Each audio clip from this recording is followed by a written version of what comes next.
Sem Jelena Konda, kandidatka SDS v vašem volilnem okraju, v Laškem in v Radečah. Obiskala sem že precej vaših domov in se seznanila s perečimi problemi. Zato, ker želim slišati vaše mnenje. Zato, ker lahko le skupaj spremenimo stvari na bolje. Praznih obljub ne bom dajala. Kot poslanka bom naredila vse, kar je v moji moči, da se vaše težave razrešijo. Zato pojdimo na volitve in skupaj spremenimo stvari na bolje.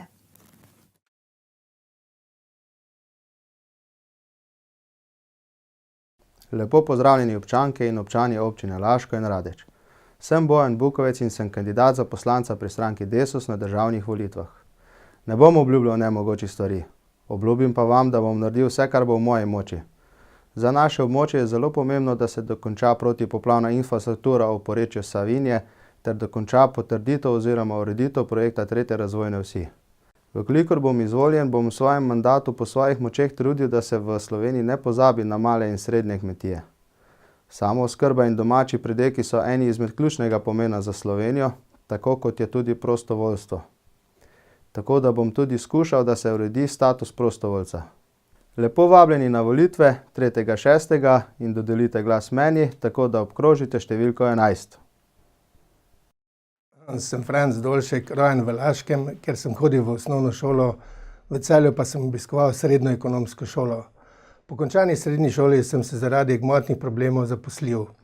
Ustvaril sem si družino, imam 4 zdaj že odrasle otroke, v tem času sem si zgradil hišo in tudi uspešno dokončal študij na Fakulteti za menedžment v Kopru. Zadnjih 12 let sem župan občine Laško. Za kandidaturo v državni zbor sem se odločil, ker želim pospešiti nadaljevanje projektov in sicer na naslednjih področjih. Poplavna varnost z nadaljevanjem protipoplavnih ukrepov v Laškem in Rimskih Toplicah. Nadaljevanje infrastrukturnih projektov, kolesarske steze Celje, Laško, Zidani most, Radeče v Posavje in proti Hrastniku v Zasavje. Realizacija dolgo obljubljene ceste Hrastnik-Zidani most z rešitvijo mostu čez Savinjo v Zidanem mostu in nadaljevanje ceste proti Radečam. Izgradnjo mostu in brvi čez Savinjo v Rimskih Toplicah z dokončanjem vseh infrastrukturnih projektov ob sanaciji železniške proge Celje-Zidani most. V vsem mojem mandatu pa si bom prizadeval, da bo država postala prijazna ljudem, ki živijo v njej, da bo postala servis ljudem in da bo svoje službe približala občanom in ne umikala od njih, kot se dogaja do sedaj. Tak primer je geodetska uprava in podobno. Lokalna uprava in država morata postati partnerki v zadovoljevanju potreb občanov in se skupnimi močmi z razpoložljivimi sredstvi narediti kar največ. Slovenija mora v celoti postati vrhunska turistična destinacija, za kar ima vse možnosti. Največja priložnost je na našem podeželju.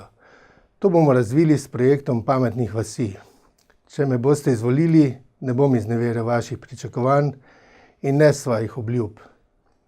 Prijazno vabljeni na volitve v nedeljo 3. junija.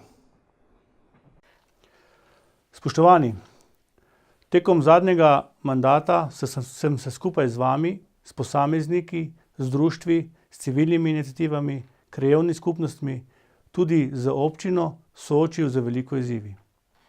Te izzivi niso bili vedno lahki.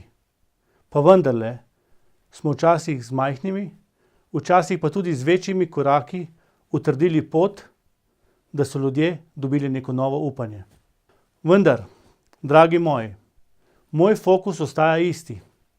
To pa je, da našim krajem, občini Laško, povrnemo sloves nekdaj ene najbolj gospodarsko in najbolj turistično atraktivne lokacije v državi. Zato bo potrebno veliko prizadevanj. Ključno prizadevanje bo izboljšanje prometne infrastrukture v naših krajih. 3. razvojna os, lokalne ceste in še bi lahko našteval. Spoštovani, te dni pred volitvami vas bodo kandidati nagovarjali in obljubljali veliko. Nekateri prek socialnih omrežij, nekateri prek Facebooka, nekateri neposredno, nekateri pa žal kar iz drugih krajev Slovenije.